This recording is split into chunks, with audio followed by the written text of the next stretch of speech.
Assalamualaikum warahmatullahi wabarakatuh. Apa khabar semua anak-anak syurga Ustazah? Okey, bertemu kembali kita dalam PPPR hari ini untuk pelajaran Al-Quran. Okey, baiklah. Seperti biasa kita mulakan PPPR kita dengan bacaan doa. Semua tadah tangan. Bismillahirrahmanirrahim. Rabbi syrah li sadri wa yassir li amri wahlul 'uqdatam min lisani yafqahu qawli. Ya Allah, lapangkan dadaku, permudahkanlah urusanku, dan lepaskanlah kekakuan dari lidahku. Amin ya rabbal alamin. Mudah-mudahan Allah memberikan kepada kita semua kelapangan hati, mudah untuk menerima ilmu, insya-Allah. Okey, baiklah. Pada hari ini saya akan menerangkan dengan secara ringkas, iaitu berkaitan dengan surah Al-Kafirun. Okey, jom kita tengok. Okey, baiklah anak-anak syurga semua. Seperti biasa kita mulakan dengan bacaan surah Al-Kafirun. Okey, jom ikut sama-sama Ustazah baca surah tersebut. Okey, semua pastikan paparan yang kamu nampak sekarang. Okey, jom kita baca. A'udzu billahi minasyaitonir rajim. Bismillahirrahmanirrahim. Qul ya ayyuhal kafirun la a'budu ma ta'budun wa la antum 'abiduna ma a'bud wa la ana 'abidun ma 'abadtum wa la antum 'abiduna ma a'bud lakum dinukum waliyadin. Sadaqallahul azim.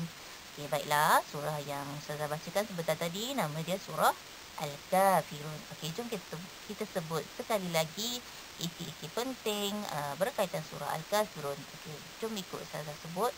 Pertama, nama surah, surah Al-Kafirun. Kedua, bilangan ayat mengandungi 6 ayat. Okey, jom kita tengok isi penting yang seterusnya.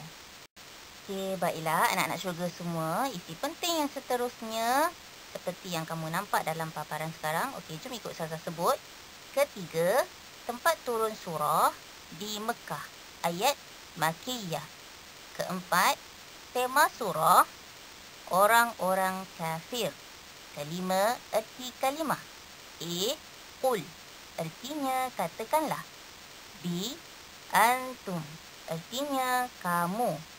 C, dini, artinya agama. Okey, baiklah. Ini adalah poin penting yang perlu anda hafal. Okey, jom kita tengok isi penting yang seterusnya. Okey, baiklah anak-anak syurga semua. Seperti yang kita tahu, surah Al-Kafirun ini menceritakan tentang di mana kaum musyrikin berusaha nak mempengaruhi Nabi kita, Nabi Muhammad SAW, dengan menawarkan kekayaan, ya, sehingga untuk menjadikan Nabi ni orang yang paling kaya di kota Mekah. Ya. Dan mereka juga telah memberi syarat kepada Nabi Muhammad SAW harus menyembah berhala. Namun ya, baginda Nabi Muhammad SAW menolak semua usul-usul ataupun syarat-syarat yang dikenakan oleh orang-orang musyrikin Mekah pada masa itu. Jadi itulah dia di antara sebab turunnya surah Al-Kafirun ini. Okey. Jadi untuk paparan ini kita tengok pengajaran ayat yang boleh kita ambil daripada surah ini. Okey, jom ikut Ustazah baca. Okey, pengajaran ayat A, kita hendaklah berpegang teguh dengan ajaran Islam. B, orang Islam hanya menyembah Allah Ta'ala. C, Nabi Muhammad adalah contoh ikutan yang terbaik. Okey, baiklah. A, kita hendaklah berpegang teguh dengan ajaran Islam. Maksudnya kita kena beriman kepada Allah SWT. Ya, kena berpegang teguh betul-betul dengan agama kita, agama Islam. Kita tidak boleh mensyirikkan Allah, tidak boleh menyekutukan Allah. Ya, kita kena berpegang betul-betul yakin dengan agama kita, iaitu agama Islam, insya-Allah. Kemudian di orang Islam hanya menyembah Allah Ta'ala, ya. Seperti kita tahu, agama kita hanya menyembah Allah Ta'ala, ya.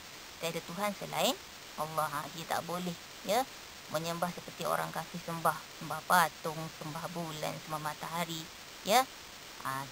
Agama kita Islam mengajar kita menyembah Allah Subhanahu Wa Taala dengan beribadah kepada Allah, mendirikan solat dan sebagainya.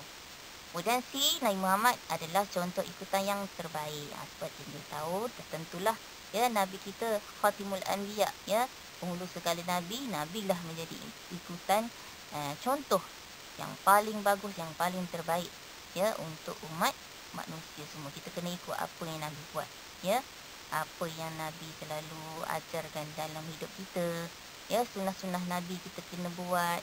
Apa yang Nabi suruh, apa yang Nabi ceritakan dalam hadis-hadis dia, insya-Allah kita kena buat. Okey, jom kita tengok yang seterusnya. Okey, baiklah anak-anak syurga semua, seterusnya paparan yang seterusnya adalah isi-isi penting yang perlu anda hafal dan ingat. Okey, dah tentunya anda kena hafal isi ayat dia daripada ayat 1 hingga ayat 6 surah Al-Kafirun. Okey, jom kita tengok nombor 1. Pertama, apakah nama surah ini? Surah Al-Kafirun. Kedua, berapakah bilangan ayat dalam surah ini? Iaitu 6 ayat. Ketiga, di manakah tempat turunnya surah ini? Di mana? Di Mekah. Dan ayat ini dikategorikan sebagai ayat Makkiyah. Keempat, apakah tema surah ini? Apa tema surah ini? Jawapan dia, orang-orang kafir. Kelima, erti kalimah. Apakah erti kul? Katakanlah. Antum, artinya kamu. Din ataupun dini artinya agama. Okey, pengajaran daripada surah ini. A, kita hendaklah berpegang teguh dengan ajaran Islam. B, orang Islam hanya menyembah Allah Ta'ala. C, Nabi Muhammad adalah contoh ikutan yang terbaik. Okey, jom kita tengok yang seterusnya insya-Allah. Okey, baiklah anak-anak syurga semua. Kita sudah mandiri di penghujung sesi rakaman video Ustazah untuk PDP hari ini. Jadi tajuk apa kita belajar hari ini? Pandai surah Al-Kafirun. Okey, Ustazah harap kamu dapat dengar daripada mula hingga akhir rakaman ini, dan hafal isi-isi penting yang Ustazah sudah lampirkan dalam video ini. Okey, Ustazah mohon maaf sekiranya ada gangguan suara dalam rakaman ini.